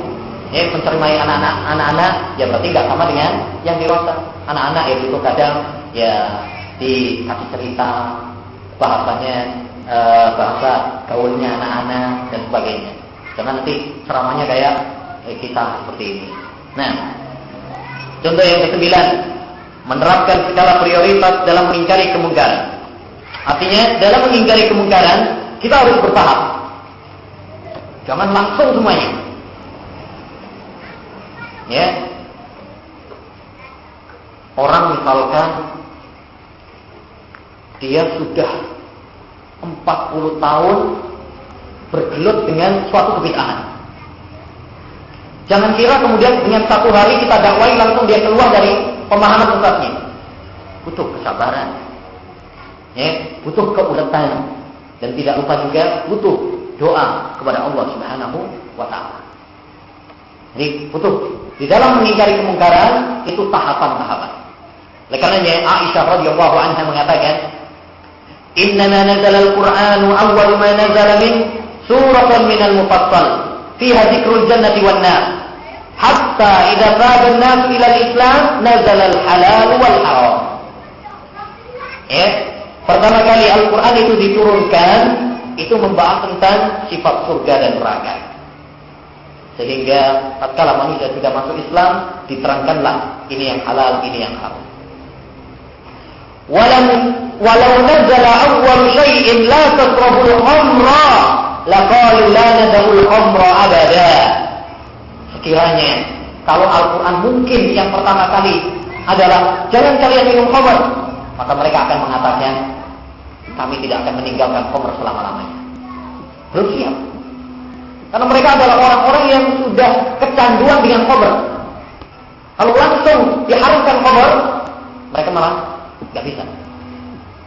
Ya, jadi bertahap. Ini yang dimaksud oleh Aisyah. Makanya khamr pun diharamkan memiliki apa? Tahapan-tahapan. Ya, memiliki tahapan-tahapan. Tahapan yang pertama, ya, mengatakan bahwasanya khamr itu ada manfaatnya, ada juga madaratnya. Yang kedua, melarang mereka untuk sholat dalam keadaan mabuk. Yang ketiga, baru kemudian apa? Ya, diharamkan khamr secara mutlak. Jadi semuanya melakukan. Demikian juga kita. Kalau misalkan kita hidup di suatu masyarakat, mereka masih bergelimang di dalam kesyirikan, kebid'ahan, maksiat. Ya, maka pentingkan terlebih dahulu tauhid. Pentingkan terlebih dahulu dakwah kepada sunnah sebelum misalkan masalah-masalah yang ringan yang lain. Ya, kan ada sebagian ikhwan orang yang masih suka dukun, misalnya gini. Islamnya aja masih sholat aja belum, misalkan langsung dibahas tentang masalah Iqbal, misalkan. Gimana mau menerima? Dia masalah yang pokok saja belum. Ya, ini bukan berarti kemudian kita nggak mendakwai masalah yang lain, enggak. Tapi segala sesuatu ada apa? Tahapannya. Segala sesuatu ada tahapannya. Jadi kita harus mementingkan mana yang lebih penting terlebih dahulu. Ya. Kemudian dengan berjalannya waktu kita masukkan dia sedikit demi sedikit. Dan yang paling penting adalah masalah tauhid. Kenapa? Sebagaimana tadi saya katakan, orang itu kalau sudah terkena tauhidnya, dia sudah tunduk terhadap hukum Islam, dikasih apa saja apa? Terima. Yang lainnya apa? Karena kuncinya sudah kita pegang. Nah, contoh yang ke-10, tidak harus menyebutkan nama tokoh atau kelompok yang menyimpang ketika mengingatkan umat dari kesesatan mereka jika memang tidak diperlukan. Artinya, di saat kita mengingatkan manusia dari kesesatan, penyimpangan suatu golongan atau penyimpangan individu orang, tidak harus dengan menyebutkan apa? Namanya. Tidak harus dengan menyebutkan individu orangnya atau nama kelompoknya. Tidak harus. Dan memang ini adalah kaidah secara asal. Oleh karenanya Nabi Shallallahu Alaihi Wasallam apabila dia mengingkari suatu kemungkaran, maka beliau mengatakan, "Madaru aqwamin kada wa kada." Kenapa suatu kaum melakukan begini dan begini? Gak disebut orangnya dia. Ma baru aqwamin. Ya, secara umum. Ya. Ada bagian orang kan enggak langsung sebut. Sehingga mendatangkan kerusakan lebih besar. Ya. Ada orang misalkan ngisi di suatu masjid punyanya jamaah tertentu. Sudah masjidnya pinjem, langsung dikritik jamaah tersebut. Sebut nama lagi. Wah, besok sudah dapat surat. Maaf mas, besok nggak bisa lagi kayaknya. Ya kan? Nah, sehingga memakmurkan dakwah ini. Yang terpenting adalah kita menjelaskan kesesatan. Kita menjelaskan penyimpangan. Adapun menyebutkan nama individu pada asalnya, kalau itu tidak diperlukan maka jangan. Nah, suatu saat diperlukan untuk menyebutkan nama. Kalau memang hal itu tidak menimbulkan kerusakan yang lebih besar. Semua ini ayyuhal ikhwah tergantung kepada kaidah maslahat dan mafsadat. Tapi kaidah secara umum, pegang kaidah ini bahwa pada asalnya dalam mendakwai, dalam memberikan nasihat tidak dengan menyebut per individu. Untuk apa? Agar manfaatnya lebih luas. Manfaatnya lebih luas. Nah, sekalipun sekali lagi saya katakan ini bukan berarti kita tidak menyebut secara ta'yin. Kadang-kadang boleh menyebut nama kelompok itu kalau memang darurat dan kalau memang itu tidak menimbulkan mafsadat yang lebih besar. Nah, salah satu kisah menarik dalam masalah ini adalah kisah yang diceritakan oleh Syekh Al-Amin Asy-Syinkiti rahimahullah ta'ala ketika beliau safari dakwah di Nigeria, suatu negara yang di sana banyak tasawufnya, tarekat-tarekat banyak di sana. Ada tarekat Tijaniyah, Qadiriyah, dan Naqsabandiyah, banyaklah. Yang paling terkenal adalah tarekat Tijaniyah di sana. Ketika beliau melakukan di sana, beliau apa yang dia lakukan? Dia membahas secara amal soleh, kemudian mengatakan bahwasanya para nabi saja tidak bisa memberikan manfaat kepada orang-orang yang terdekat, walaupun itu istrinya, walaupun itu anaknya, walaupun itu bapaknya, tidak bisa memberikan manfaat. Kemudian mendatangkan dalil-dalil. Setelah selesai ceramah, ada kakek-kakek datang kepada dia, lalu mengatakan, wahai Syekh, jadi Syekh kami,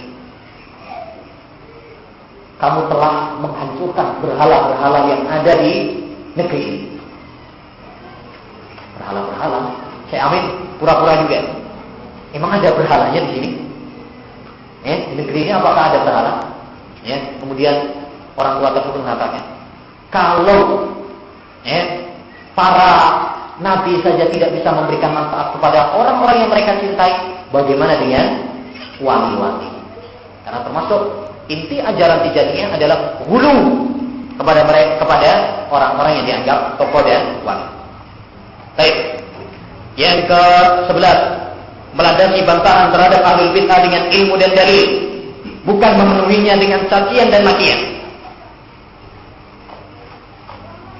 Membantah ahlul bid'ah termasuk amalan yang utama. Jihad di jalan Allah Subhanahu wa taala. Oleh karenanya Syekhul Islam Taimiyah rahimahullah menyatakan ar-radu ala ahli bid'ah mujahid. Orang yang membantah ahli bid'ah itu adalah orang yang sedang jihad di jalan Allah. Jihad. Tetapi di sana ada beberapa kriteria, beberapa sifat yang harus dipenuhi oleh orang yang ingin terjun di dalam medan ini. Tidak semuanya orang. Karena kalau semua orang masuk terjun dalam kancah membantah ahli bid'ah, kalau dia nggak punya tenaga, kalau dia nggak punya senjata, merusak lebih banyak daripada inginnya membela Islam, tetapi nggak taunya malah menghancurkan, menodai Islam. Karena kan banyak orang ingin misalkan ngadain acara debat, ini dari perwakilan Ahlus Sunnah, ini dari perwakilan ini, nggak taunya nggak bisa bantah. Akhirnya apa? Masyarakat wah iya ini bisanya cuma ngomong toh. Syirik bid'ah. Buktinya kalau debat nggak bisa ngomong. Nah, jadi justru merugikan apa? Dakwah. Makanya disalahkan bagi orang yang ingin membantah ahlul bid'ah harus berdasarkan dengan ilmu. Dia memiliki kekuatan ilmu, mengetahui bagaimana cara membantah, mengetahui kelemahan lawan, mengetahui dalil. Bukan hanya jago dalam mengatakan ini sesat, mengatakan ini salah, tapi kalau ditanya tentang dalilnya, ditanya tentang ilmunya, nggak ngerti, kan repot. Syekhul Albani rahimahullah pernah menceritakan ada seorang pemuda pernah mengajak orang kafir masuk Islam, pakai tembak. Masuk Islam enggak? Kalau enggak, tak tembak loh. Kemudian orang tersebut mengatakan, orang kafir tadi mengatakan, ya saya masuk Islam. Terus gimana caranya kalau saya masuk Islam? Dia nggak ngerti. Udah nyuruh masuk Islam, gimana masuk Islamnya nggak ngerti. Ini kan repot seperti ini. Jadi kita tidak hanya semangat, tetapi apa? Harus dipenuhi dengan ilmu. Jadi lihat buku-buku bantahan para ulama kepada ahlul bid'ah. Seperti Syekh Al-Muallimi, misalnya Yahya Al-Muallimi. Lihat, beliau bantah kepada ahlul bid'ah. Kitab beliau At-Tankil, kitab beliau Al-Anwarul Kashifah, atau para ulama punya kitab-kitab hudud, punya kitab-kitab bantahan. Tapi mereka melandasinya dengan sehingga banyak faedah. Ada pun sebagian ikhwan yang hanya mengisi tulisan-tulisannya dengan caci makian, cercaan, maka ini tidak berfaedah. Bahkan hanya merugikan dakwah sendiri. Kalau kita mau masuk ke dalam dunia internet, banyak sekali sebagian ikhwan yang menasabkan dirinya kepada dakwah salafiyah, menasabkan dirinya kepada Ahlus Sunnah wal Jamaah. Tatkala mereka melakukan bantahan, mereka membumbuinya, bahkan mengisinya dengan celaan dan cercaan. Sehingga ada sebuah buku terbit dengan judul Wajah Salafi Ekstrim dalam Dunia Internet. Ada lagi buku Terbongkarlah Dinar Wahabi. Buku-buku yang ngambil dari internet, yang ditulis oleh sebagian orang yang menasabkan kepada dirinya kepada salafiyah, yang mengeluarkan kata-kata kamus hewan. Oh si fulan ini kayak tikus goa, si fulan ini kayak kalajengking. Seperti ini kan ilmu, seperti ini kan bantahan. Harus di dalam membantah itu dengan hujjah, dengan dalil, dengan adab. Bukan hanya dengan cercaan dan celaan yang jauh dari akhlak dakwah salafiyah. Nah, contoh ke-12, memenuhi permintaan ahlul bid'ah untuk mengisi pengajian mereka dan memanfaatkan kesempatan itu sebaik-baiknya jika hal tersebut tidak menimbulkan fitnah dan diharapkan bisa mendatangkan maslahat. Karena hal ini termasuk tolong menolong di dalam kebaikan. Wa ta'awanu 'alal birri wal taqwa wa la ta'awanu 'alal itsmi wal 'udwan. Hanya saja bagi orang yang ingin mengisi pengajian di suatu tempat yang notabene ahli bid'ah atau punya penyimpangan, disyaratkan dalam kerjasama tersebut beberapa persyaratan. Syarat yang pertama, bekerja sama tersebut dalam perkara yang hak, yang bersumber dari syariat. Isinya, pengajiannya, acaranya yang benar. Acara yang benar, hak. Yang kedua, mempertimbangkan maslahat dan madarat. Kalau memang dalam kerjasama tersebut adalah dalam rangka maslahatnya lebih besar, silakan. Tapi kalau memang nanti madaratnya lebih besar, maka jangan.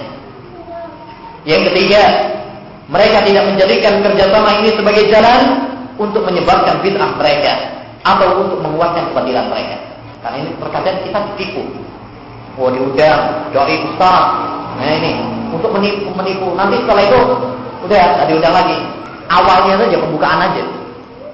Sehingga orang-orang akan mengira, ini benar dulu dihadiri sama ustaz pula atau alim pula. Nah, padahal setelah itu dia menyimpan dakwah yang terselubung. Nah, jadi ayolah ikhwan, ini sangat penting sekali untuk diperhatikan. Ya, boleh kita itu mengisi pengajian di tempat al-ilm kalau memang itu maslahatnya lebih besar dan kita di sana untuk berdakwah. Aneh, ada sebagian ustaz yang disalahkan ketika dia ngisi di masjid selain dakwah Ahlussunnah wal Jamaah misalnya. Oh, ini pernah ngisi di sana apanya? Ini clear. Kenapa? Satu, ustaz tersebut ingin ceramah, ingin dakwah, bukan didakwahi. Ya. Yang kedua, banyak di sana para ulama yang mereka mengisi, memberikan daurah, memberikan nasihat, memberikan muhadarah kepada orang yang menyimpang. Sebut misalkan Syekh Rabi bin Hadi Al-Madkhali pernah memberikan ceramah di Masjid Tijaniyah, Tariqat Tijaniyah. Syekh Saleh As-Suhaimi juga pernah mengisi di kajian markas sesat. Nah,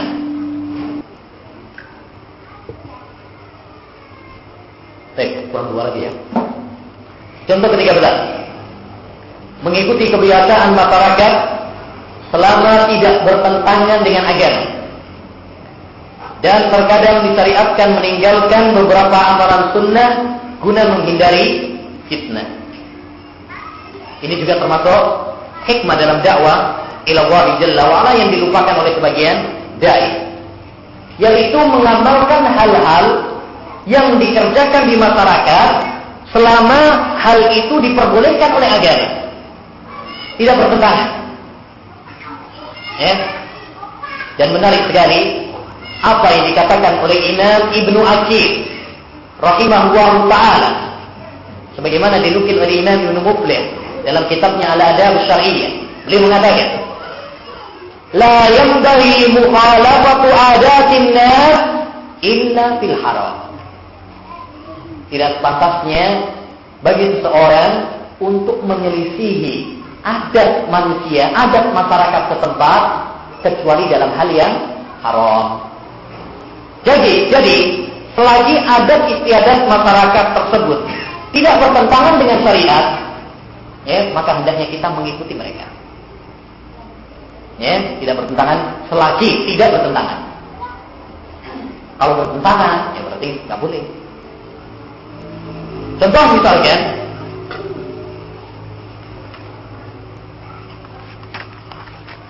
dalam masalah di situ dicontohkan dalam masalah berpakaian.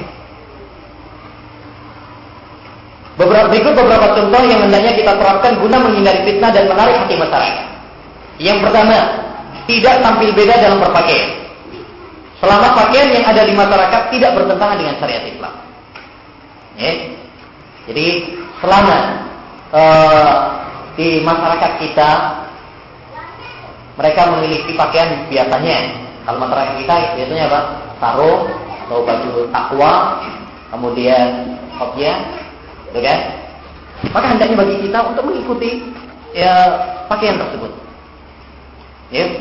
Oleh karena Nabi Muhammad SAW pertama kali beliau ke Madinah, yang pertama kali beliau lakukan adalah mengikuti adat orang Madinah. Sampai kemudian ada perintah dari Allah SWT untuk menyelidiki. Kalau ada yang untuk menyelidiki, baru beliau menyelidiki. Ya.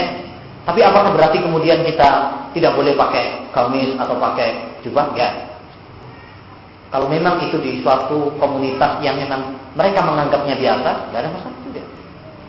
Tapi kalau di suatu tempat, ya, di suatu tempat yang mereka kalau melihat kita pakai pakaian-pakaian yang menyelisih adat tersebut, sehingga mereka lari dari dakwah kita, maka hendaknya kita untuk mengikuti adat mereka. Karena ini tidak bertentangan. Karena para ulama mengatakan pakaian yang sesuai dengan sunnah adalah pakaian yang sesuai dengan adat masyarakat.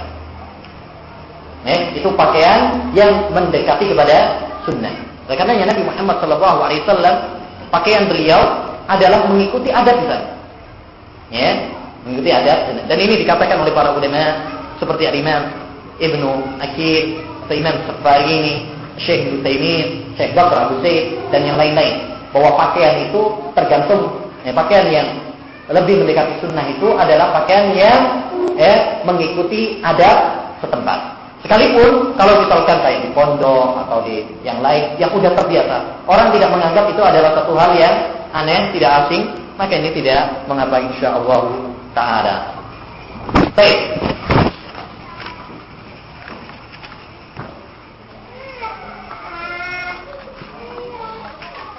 Demikian juga, masalah yang penting juga dicontohkan di situ, yaitu masalah apa?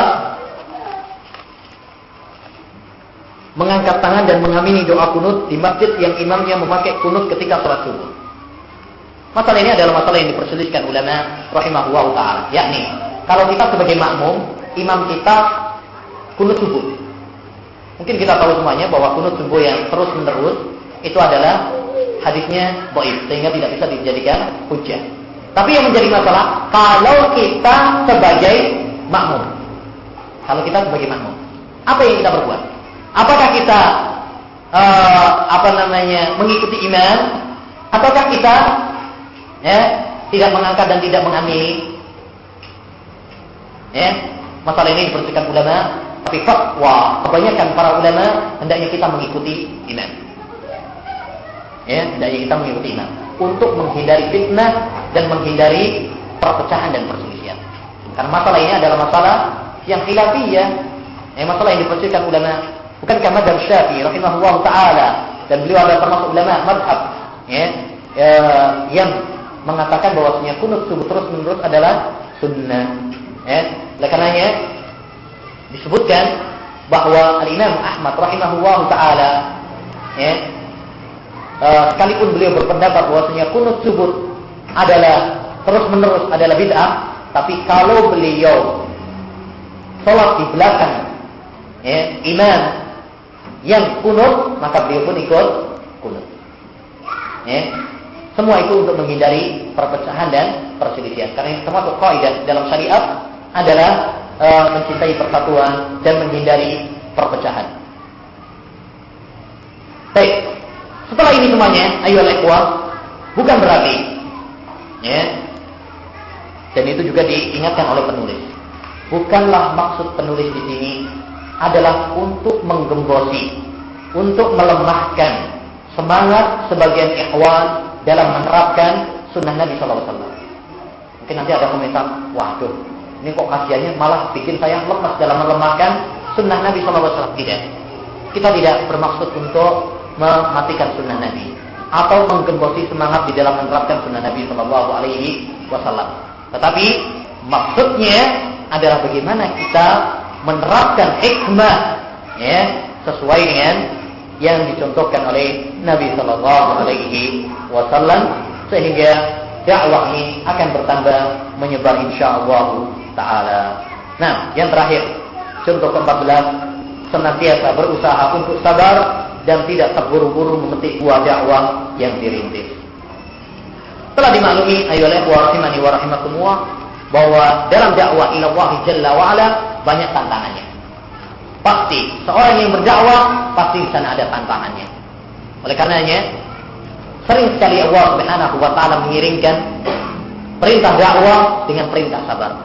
Wa tawasau bil haqqi wa tawasau bis sabr. Mereka mewasiatkan dengan kebenaran dan mewasiatkan dengan sabaran. Oleh karenanya lihat para nabi sallallahu alaihi wasallam. Asyadun nasi bala'an al-anbiya thumma mal amsal fal amsal. Orang yang paling berat penderitaan dan cobaannya adalah para nabi. Kemudian yang semisalnya dan semisalnya. Lihat para ulama, kalau kita lihat bagaimana cobaan yang menimpa mereka dalam dakwah ila Allah Jalla wa Ala, kita enggak ada apa-apanya. Al-Imam Malik rahimahullah taala, karena suatu fatwa pernah beliau di apa ini? Tulangnya, tangannya ini sampai retak, ditarik sampai retak. Lihat Syekhul Islam Taimiyah rahimahullah taala yang hidupnya masuk keluar penjara karena fatwa-fatwa beliau. Walhasil, ya, hendaknya bagi kita berdakwah dengan sabar, ya, dengan hikmah, dengan ana, ya, tidak tergesa-gesa, sehingga insyaallah taala dakwah yang kita cintai ini bertambah, lebih menyebar, ya, diterima oleh masyarakat kita. Demikian ayyuhal ikhwah wa ayyuhal akhwat rahimani wa rahimakumullah, beberapa pembahasan dari buku 14 contoh praktek hikmah dalam dakwah. Ya, apa yang kita bahas di sini hanyalah ringkasan dari buku tersebut. Barang siapa yang ingin penjelasan, ya, lebih lengkap, lebih komplit bersama referensinya, ya, marojiknya, sumbernya, maka hendaknya untuk membaca kitab ini secara lengkap. Ya. Nah, demikian yang kami sampaikan. Sallallahu wasallam ala nabiyina Muhammad wa ala alihi wa sahbihi ajmain.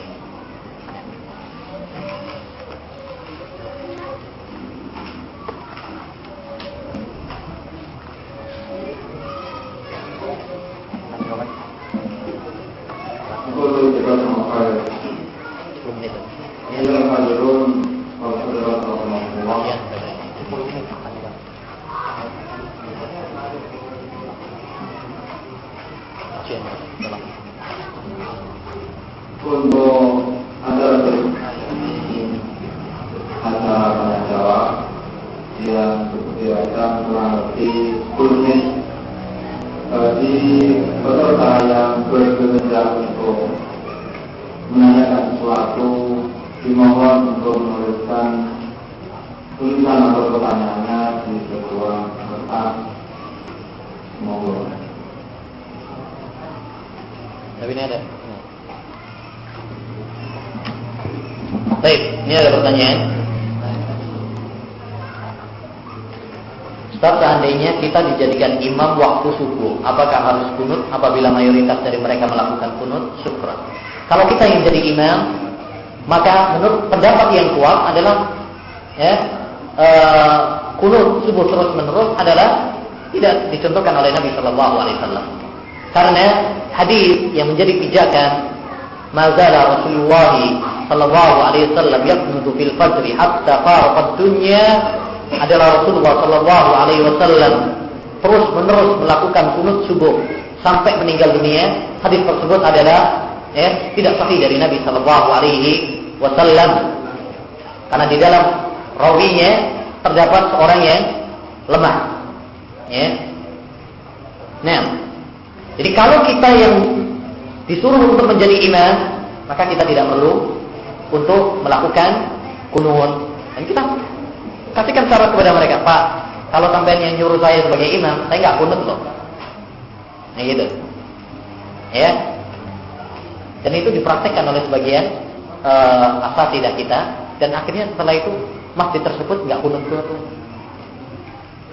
Ya. Kalau saya yang jadi imam, saya nggak pakai kunut. Tapi kalau tetap meminta saya yang jadi imam, ya sudah, saya nggak pakai kunut. Kita kan nggak minta. Ya, kita nggak minta menjadi imam. Tapi kalau mereka yang menyuruh kita untuk sebagai imam, ya, kita syaratkan seperti itu. Karena menurut yang benar bahwasanya kunut subuh terus menerus adalah tidak sahih dari Nabi Shallallahu Alaihi Wasallam. Nah, beda antara imam dengan makmum.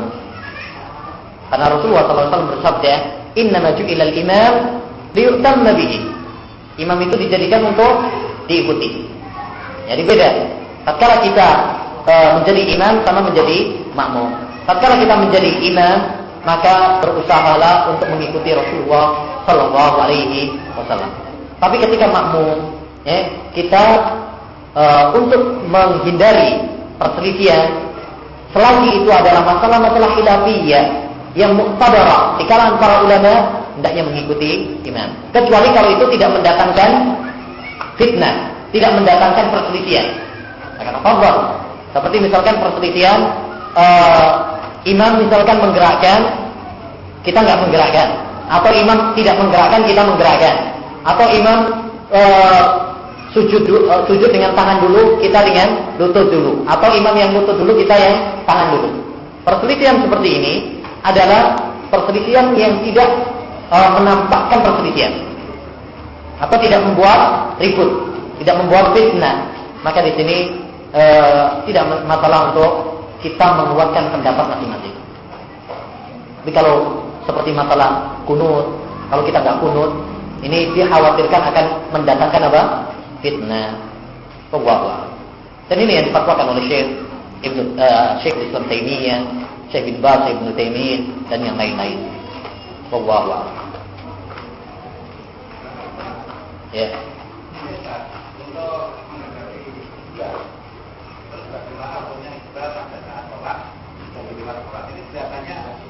Ada yang mengatakan juga waktu sholat itu tidak boleh, tapi di luar sholat apa? Di luar pembahasan ini Pak sebenarnya. Masalah isbal yakni mengulurkan kain sampai menutupi mata kaki. Hukumnya adalah haram berdasarkan hadis Nabi sallallahu alaihi wasallam, "Ma asfala minal ka'baini fatinnar." Setiap yang menutupi mata kaki, maka itu di neraka. Yang namanya di neraka maka itu adalah dosa dan maksiat. Karena kaidah dosa adalah setiap dosa yang ada hukumannya di dunia atau ancaman di akhirat. Dan ini ancaman dengan neraka, maka ini merupakan dosa. Adapun di luar sholat ataupun di dalam sholat, sebenarnya tidak ada bedanya. Tidak ada bedanya. Larangan isbal baik ketika sholat ataupun di luar sholat. Dua-duanya hukumnya adalah tidak diperbolehkan. Hukumnya haram. Lebih-lebih ketika sholat, karena kita menghadap Allah Subhanahu wa ta'ala. Hanya saja yang mungkin yang dipermasalahkan bukan masalah itunya. Mungkin yang dipermasalahkan adalah sah atau tidak. Jadi kalau ada orang sholat dalam keadaan isbal, sholatnya sah atau tidak? Itu yang menjadi permasalahan. Kalau masalah isbal di luar sholat sama di dalam sholat, dua-duanya adalah nggak boleh. Di dalam sholat lebih haram, di luar sholat juga haram. Nah, tapi apakah sholatnya sah atau tidak? Kalau ada orang sholat dan dia isbal, masalah ini diperselisihkan ulama rahimahullah ta'ala. Tapi pendapat yang benar bahwa isbal tidak membatalkan sholat. Isbal dia melakukan dosa, tapi tidak membatalkan sholat. Alias sholatnya tetap sah, tapi dia melakukan sesuatu yang haram. Adapun hadis yang disebutkan bahwa Nabi Shallallahu Alaihi Wasallam pernah menegur seorang yang isbal ketika sholat, lalu Nabi mengatakan, "A'id sholat." Ulangilah apa? Sholat. Hadisnya tidak sahih dari Nabi Shallallahu Alaihi Wasallam. Hadis riwayat Abu Dawud, tetapi hadisnya lemah. Sebagaimana dikatakan oleh Syekh Al-Albani rahimahullah taala, sehingga tidak bisa dijadikan hujjah. Jadi kesimpulannya, isbal hukumnya haram baik di luar sholat ataupun di dalam sholat. Tetapi kalau ada orang yang sholat dengan isbal, maka sholatnya sah, tapi dia berdosa. Wallahu a'lam. Nah, sudah. Subhanakallah wa bihamdik, asyhadu an la ilaha illa anta, astaghfiruka wa atubu ilaik. Assalamualaikum warahmatullahi wabarakatuh.